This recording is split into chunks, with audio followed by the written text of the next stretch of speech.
बिस्मिल्लाहिर्रहमानिर्रहीम। लम्हा न्यूज़ के साथ मैं हूं सिराज मलिक। नाज़रीन, बर्फ पिघल चुकी है और आज वज़ीर-ए-आला केपी के और गवर्नर केपी के दरमियान पहले राब्ते का बाइस ग्रैंड जिरगा बन चुका है। यानी दोनों रहनुमा जो कि दोनों ने जब से ओहदा संभाला तो एक दूसरे के खिलाफ लफ्जी गोलाबारी का सिलसिला जारी था, लेकिन आज एक ग्रैंड जिरगे ने दोनों को करीब आने का मौका फराहम कर दिया। एक तो इसी के ऊपर बात करेंगे। दूसरी खबर यह है कि 5 IPPs को बंद करने का हुकूमत ने उसूली फैसला कर लिया है और वफाकी काबीना ने इसकी मंजूरी भी दे दी है।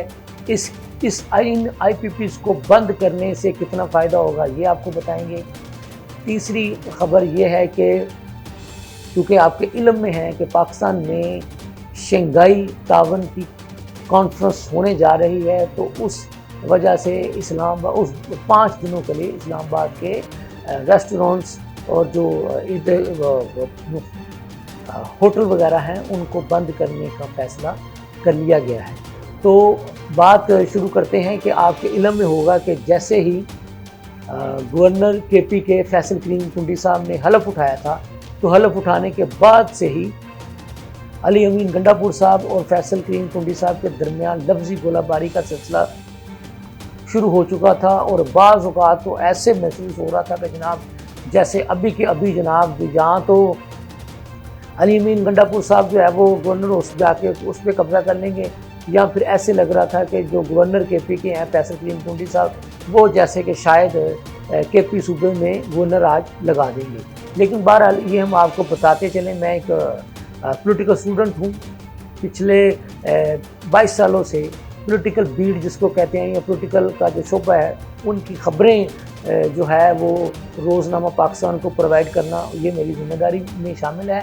तो ये मुझे तो इल्म है कि जब जो सियासी मुखालफिन जब सियासत के मैदान में या असम्बली के मैदान में एक दूसरे के ख़िलाफ़ जब बयानबाजी देते हैं तो वो सिर्फ बयानबाजी ही होती है, तो उससे आगे बढ़कर कुछ नहीं होता और होना भी नहीं चाहिए। क्योंकि सियासत को ज़ाती दुश्मनियों का जो है ना वजह वो नहीं बननी चाहिए। क्योंकि सियासी नज़रियाती इख्तलाफात वो होते हैं और वो इसलिए होते हैं कि हर जमात का अपना अपना एक अलग अलग इंतखाबी मंशूर होता है, तो वो उसी मंशूर के तहत अपनी अपनी सियासत को आगे लेकर बढ़ते हैं। तो उस वजह से वो ये होता है कि बाज़ औक़ात कोई चीज़ एक को पसंद आती है दूसरे को पसंद नहीं आती। लेकिन बात ये है, हम जो आपसे ये कहना चाहते हैं कि कुछ अरसे से या कुछ सालों से आप कह लें कि जब से PTI जो है मैदान में आई है, या उसको ये कह लें कि उसको जब जीतने का मौका मिला या हुकूमत में आने का मौका मिला, तो इस जमात की वजह से सियासत में एक ऐसा माहौल पैदा हो चुका था कि जो सियासी नज़रियाती इख्तलाफात जो हैं वो दुश्मनी तक पहुंचना शुरू हो गए थे। कि जैसा वो ये था कि मैं इसको नहीं छोड़ूंगा, इसको नहीं छोड़ूंगा, इसको नहीं छोड़ूंगा। अगर आप उससे पीछे चले जाएँ तो वो तब ऐसा माहौल नहीं था। हाँ, माजी में नून लीग और पीपल्स पार्टी उनके आपस में इस तरह के मामला थे कि वो जनाब वो डेड एंड तक पहुंच जाते थे, लेकिन उन्होंने भी एक वक्त गुजरने के बाद ये फैसला किया कि ये अच्छी बात नहीं है और हमें जो है वो मिलजुल कर चलना चाहिए। और आपको याद होगा एक मिसाक जमहूरियत जो है वो उन दोनों जमातों के दरमियान जो है वो साइन हुआ। उस वक्त मोहतरमा बेनज़ीर भुट्टो शहीद भी जिंदा थी और उस पर बेनज़ीर साहिबा के साइन थे और नवाज शरीफ साहब ने इधर से साइन किए थे। ये वो दोनों जमातें थी जो एक दूसरे के साथ आप कह लें कि सियासी तौर पर दस्तो गिरेबा होते थे, लेकिन उन्होंने ये नतीजा निकाला कि इसका फ़ायदा कोई नहीं। अब भी ज़रूरत इस बात की है कि एक दूसरे का सियासी तौर पर गिरेबान पकड़ने की बजाय इस्लामाबाद में जो शंघाई कॉन्फ्रेंस होने जा रही है उसकी कामयाबी के लिए जो है वो हुकूमत के शाना बशाना चला जाए।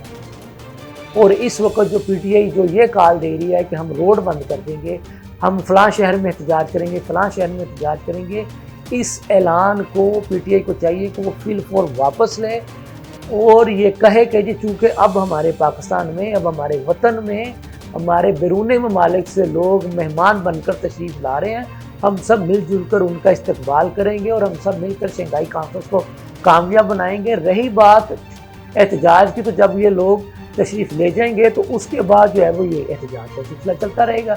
लेकिन चूँकि PTI का एजेंडा ही इंतशार का है, फसाद का है,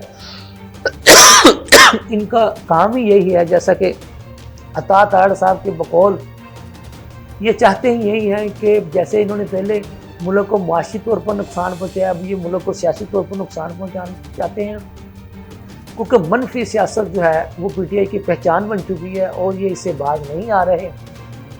اور اب بھی جو کہ اس وقت ایک اہم موقع ہے اور ملک میں اتنی بڑی اور اہم کانفرنس ہونے جا رہی ہیں، اس موقع پر بھی انہوں نے، آپ کے علم میں ہوگا جیسا کہ ہم نے آپ کو کل بھی بتایا کہ انہوں نے مختلف شہروں میں احتجاج کی کال دے رکھی ہے، جو کہ کسی بھی طرح سے مناسب بات نہیں ہے۔ اگر یہ ایک محب وطن جماعت ہے اور اپنے آپ کو محب وطن سمجھتے ہیں تو ان کو فوری طور پر احتجاج کی کال کو واپس لینا چاہیے اور ان کو، حکومت کو یہ کہنا چاہیے کہ جناب ہم شنگھائی کانفرنس کو کامیاب بنانے کے لیے آپ کے ساتھ کھڑے ہیں۔ یہ تھی اب تک کی تازہ ترین صورتحال، اس کے ساتھ ہمیں اجازت دیجیے۔ اللہ حافظ۔